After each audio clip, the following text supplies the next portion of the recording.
నమస్కారం అండి. నమస్కారం సార్. నమస్కారం. రండి కూర్చోండి. Excuse me sir. ఇంటర్వ్యూ చేసేది మీరేనా? అవును సార్. మీ పేరు? పురుషోత్తం.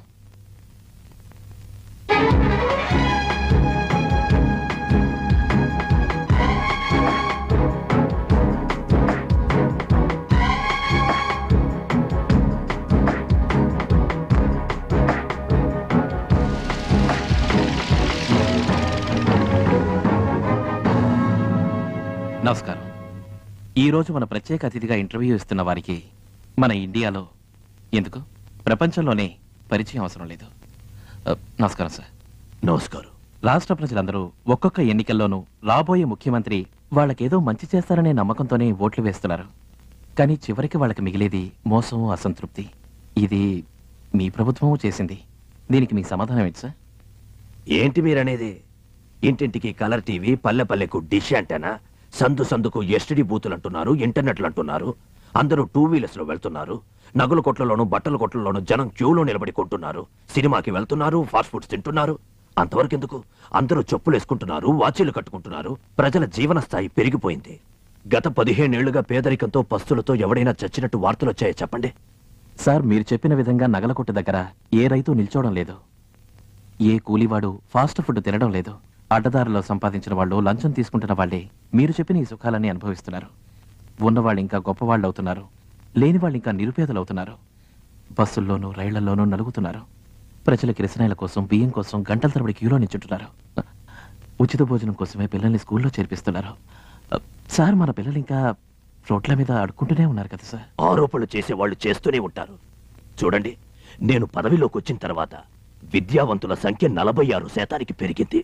కేరళలో 100% ఉన్నారు కదా సార్. ఉద్యోగుల సంఖ్య 19 లక్షల్లో ఉన్నది ఇప్పుడు 33 లక్షలకి పెరిగింది.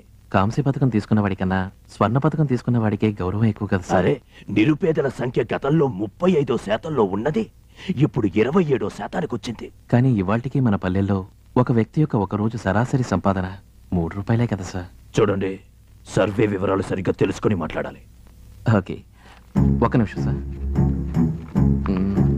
సార్, ఈ file World Economic Forum report, ఇది IMF రిపోర్ట్, ఇది Amnesty International and this is Human Rights Commission, ఇది World Bank report. World Bank తామిస్తున్న నిధులు ప్రజలకు చేరటం లేదని, మీ మంత్రులే స్వాహా చేస్తున్నారని తర్వాత రుణ సహాయం ఆపేసింది.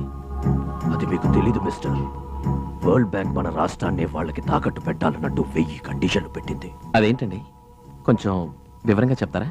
మీకు వివరించాల్సిన అవసరం లేదు, ప్రజలకి వివరిస్తాను. ప్రజలు చూస్తూనే ఉన్నారు. చెప్పండి, మనకి వరల్డ్ బ్యాంక్ నుంచి రావాల్సిన నిధులు వాళ్ళు ఎందుకు ఆపేశారు? చూడు మిస్టర్, అది 1000 పేజీల రిపోర్ట్. అనక్షర్ ABCD అని 18 ఉన్నాయి. 15 రూపాయలు సెక్రటేరియట్లో కట్టి సావకాశంగా చదివి తెలుసుకుని ప్రజలకి చెప్పండి. తర్వాత ప్రశ్న. సార్, మీరు రాజకీయాలకు రావడానికి ముందు సంపన్న కుటుంబానికి చెందినవారా? కాదు బాబు, సాధారణమైన నిరుపేద రైతు కుటుంబం. ఆహా. మీ జీతం ఎంత సార్? అదే, మీ జీతం ఎంత అని. మినహాయింపులు పోను 18,000 రూపాయలు వస్తాయి. అంటే సంవత్సరానికి సుమారు 2 లక్షల రూపాయలు. సో ఎలా చూసినా ఇన్ని సంవత్సరాలుగా మీ మొత్తం సంపాదన ఓ 25 లక్షలు కూడా దాటదు. కానీ ఇవాళ మీ దగ్గర 800 కోట్ల రూపాయలు ఆస్తుంది. అది ఎలా వచ్చిందంటారు సార్? ఎరుక్కున్నాడు మంత్రి గారు. ఈ ఆరోపణ నిరాధారమైంది. కావాలంటే కేసు పెట్టండి. న్యాయస్థానంలోనే నిర్దోషిని నిరూపించుకోవడానికి రెడీ. కేసా? 10-15 సంవత్సరాలుగా విచారణకు నోర్చుకోక పెండింగ్ లో ఉన్న కేసుల సంఖ్య మాత్రమే 14 లక్షలు. నేరస్తులు ఏ భయమో లేకుండా తిరిగి తప్పులు చేయడానికి మూల కారణమే ఈ ఆలస్యం అని నేనంటం లేదు. హ్యూమన్ రైట్ కమిషన్ రిపోర్ట్ అంటుంది. జ్ఞాపకం ఉందా? చూసినట్టే ఉంది. మీ ఎన్నికల వాగ్దానాల పుస్తకం గుర్తొచ్చిందా? ఎలా మర్చిపోతాను? పుస్తకం రాసిందే నేను కదా. ఒక్కొక్క వాగ్దానం మనసులో ముద్రించుకుంది. కులరహిత సమాజం నిర్మిస్తామని, లా అండ్ ఆర్డర్ కాపాడుతామని, మహిళలకు రక్షణ కల్పిస్తామని, నిత్యావసర వస్తువుల ధరలు తగ్గిస్తామని, అందరికీ ఉచిత విద్య నచ్చైంది దాకింద ఒత్తు పెట్టారు. పుస్తకం మొత్తం చెప్తాను. ఇవన్నీ జరిగాయంటారా? జరగలేదంటారా? లా అండ్ ఆర్డర్ సవ్యంగా కాపాడుతాం అన్నారు. కానీ ఆ లా అండ్ ఆర్డర్ కాపాడలేకపోవడానికి కారణం మీరే కదా. కులరహిత సమాజాన్ని నిర్మిస్తామన్నారు. కానీ ఆ కులాల కొమ్ములాటిని రెచ్చగొట్టేది మీరే కదా. మిస్టర్, నా కోపం తెప్పించాలన్న ఉద్దేశంతోనే అడుగుతున్నారా? నా ఉద్దేశం అది కాదు సార్. ప్రజలు నిజాన్ని తెలుసుకోవాలి. అటు చూడండి. మొత్తం బస్సులు ఎక్కడ తిరగకుండా ఆపని చెప్పండి. ఎక్కిస్తారేంటి? ఎక్కించి నన్ను చంపితే నా పొలంతా ఊరుకుంటారు అనుకోకు. రాష్ట్రం మొత్తం తగలబడిపోతుంది. ఒక బస్ డ్రైవర్ నడి రోడ్లో బస్ ఆపి ట్రాఫిక్ జామ్ చేశాడు. అడిగితే రూలింగ్ పార్టీ వాడు అన్నాడు. ట్రాఫిక్ పోలీసులు ఏ యాక్షన్ తీసుకోలేకపోయారు. ఇంకో డ్రైవర్ టైర్ కింద పడుకుని కులం పేరు చెప్పి భయపెట్టాడు. ఒక పోలీస్ కమిషనర్ తన డ్యూటీ సరిగ్గా చేయలేకపోయాడు. మిమ్మల్ని చర్య తీసుకోమంటే ఎక్కడ ఆ కులస్తుల సపోర్ట్ పోతుందో అన్న భయంతో ఎలాంటి చర్య తీసుకోకుండా మౌనంగా ఉన్నారు. రాష్ట్రం తగలబడిపోయింది. దాని గురించి మీకు ఏ దిగులు లేదు. ఎందరో ప్రజలు ఇబ్బందుల పాలయ్యారు. దాని గురించి మీకు ఏ దిగులు లేదు. 300 కోట్ల రూపాయల నష్టం వాటిల్లింది. అది మీకు ముఖ్యం కాదు. మీకున్నది ఒక్కటే లక్ష్యం, మీ పదవిని వదులుకోకూడదు, అంతేగా?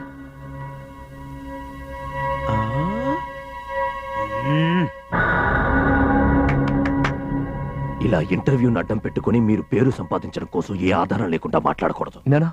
ఆధారం ఉంది. వాళ్లలో ఒక డ్రైవర్ నా పార్టీ వ్యక్తి, ఇంకో డ్రైవర్ నన్ను గెలిపించిన కులం వ్యక్తి. విద్యార్థుల సపోర్ట్ నాకు ముఖ్యం. వాళ్లలో నువ్వు ఎవరి మీద చేయి చేసుకున్నా కూడావే. ఏ commissioner, no arrest, no tear gas. కాసేపు పరిచి వాళ్ళని నోరు పోసుకుంటారు. షూటింగ్ ఆర్డర్ ఇవ్వాలనుకుంటే ఎప్పుడూ ఇచ్చేవాడిని. దానివల్ల ఎంత పెద్ద ప్రాబ్లం వస్తుందో తెలుసా? 1-2 అద్దాలు పగిలినా పర్వాలేదు. ఇప్పుడు చెప్పండి, మీకు ప్రజా శ్రేయస్సు కంటే మీ పదవేగా ముఖ్యం?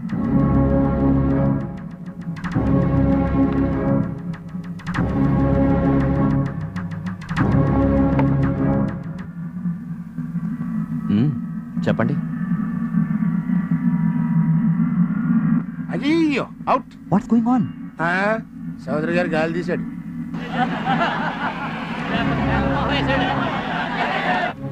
ఆఫ్ చేయి. చంపేస్తా. కెమెరా ఆఫ్ చేయమని చెప్పు. చలపతే రై ఏంట్రా నువ్వు అడిగేది? ఆపరా కెమెరా. రై ఆపరా. ఆపమంటుంటే రై రై పట్టతల చెప్పుతో కొట్టాను నిన్ను. ఆపరా ప్రోగ్రామ్. ఆపరా. రై ఆపరా. ఇంటర్వ్యూ చేస్తాడు. మేడం కెమెరా కంట్రోల్ రూమ్ పక్కన తిప్పు. ఇక్కడ ఒక అతను చెప్పు చూపిస్తున్నాడు చూడు. చేస్తారు మీరు బోర్డ్ ఇంటర్వ్యూ. కూల్ డౌన్ అయితే కూల్ డౌన్. Hello please. ఇది చట్టసభ అయితే వాళ్ళ పార్టీ నుంచి బయట పంపించేయించరా. లైవ్ టెలికాస్ట్ రాష్ట్రంలో ఉన్న ప్రజలంతా చూస్తుంటారు. ముందు అది కింద పడాయి. నేను కనబడతాను. నువ్వు నీ చేతిలో ఉన్న చెప్పు, దానికి ఉన్న పేడ కూడా కనిపిస్తుంది. బా కంపు భరించలేకుండా కింద పడాయి. ఈడికి ఎంపీ సీట్ కావాలంటండి. తమ్ముడు కొంచెం జరుగుతావా? సార్ కొంచెం లైట్ తీసుకోండి సార్. అయ్యా ఇంకెందుకు మాటలు లేచరండి. అంతే కదా, అయిపోయినట్టేనా? నమస్కారం. సార్, ఇంటర్వ్యూ ఇంకా పూర్తి కాలేదు. లైబ్రరీ రన్ అవుతుంది. ప్రజలందరూ చూస్తున్నారు. నేను అడిగిన ప్రశ్నకి మీరు ఇంకా సమాధానం చెప్పలేదు. సో ప్లీజ్ కూర్చోండి.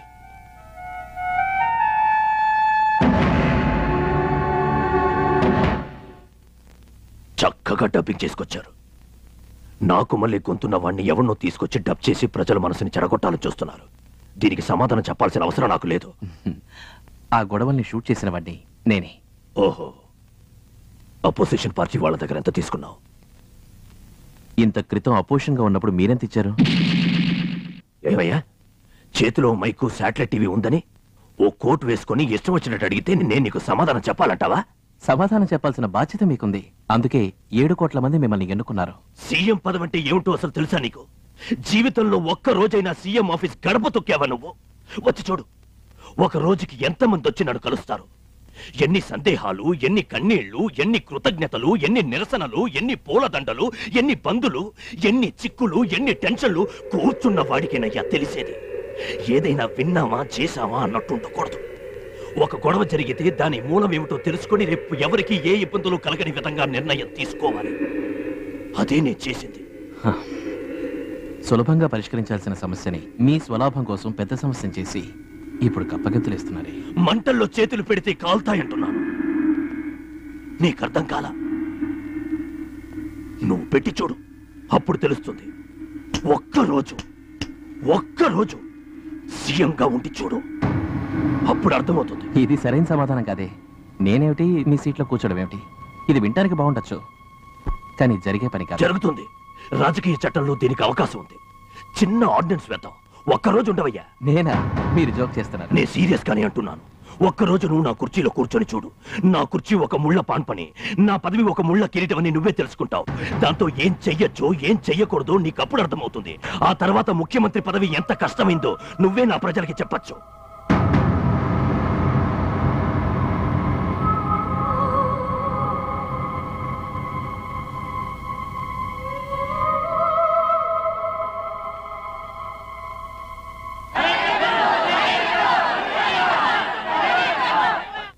ఏంట్రా ఇది? సీఎం సీట్లో వన్డే మ్యాచ్ ఆడుకుంటున్నారా? మన సీఎం బీహార్ వచ్చినప్పటి నుంచి అదో టైప్ గా మాట్లాడుతున్నాడు. వద్దు సార్, అది నా పని కాదు. వినగానే జంకుతున్నా చూసావా? అందుకే అధినేతలతో ఆడుకోకూడదు. అంటి అంటనట్టున్న చలి కాచుకోవచ్చు, అగ్గి అంటుకుంటే తనువు కాలిపోవచ్చన్నారు. ఇందుకే నీలాంటి వ్యక్తికి ఒక బాధ్యత ఇస్తూ డైరెక్ట్ గా సవాల్ చేస్తే వెనకడుగు వేస్తున్నావు. ఏంటి ఉండి చూస్తావా ఒకరోజు?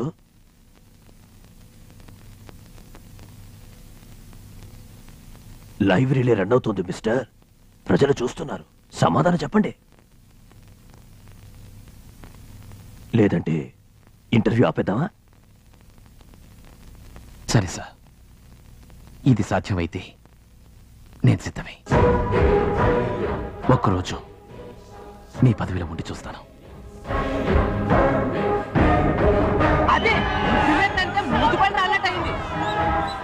ఈయనదేదో పార్టీ మీటింగ్ అనుకుని గాలిగా మాట్లాడి గోతులో పడ్డాడు. ఇది మంచిదే. మన సర్వీస్ లో ఒక్కరోజైనా చదువుకుని సీఎంతో పనిచేసినట్టుంటుంది. మంచిది మిస్టర్. జై Hind. Something Thompson Audio VCD with 3 CD capability and 1000 watts output. Thank you very much.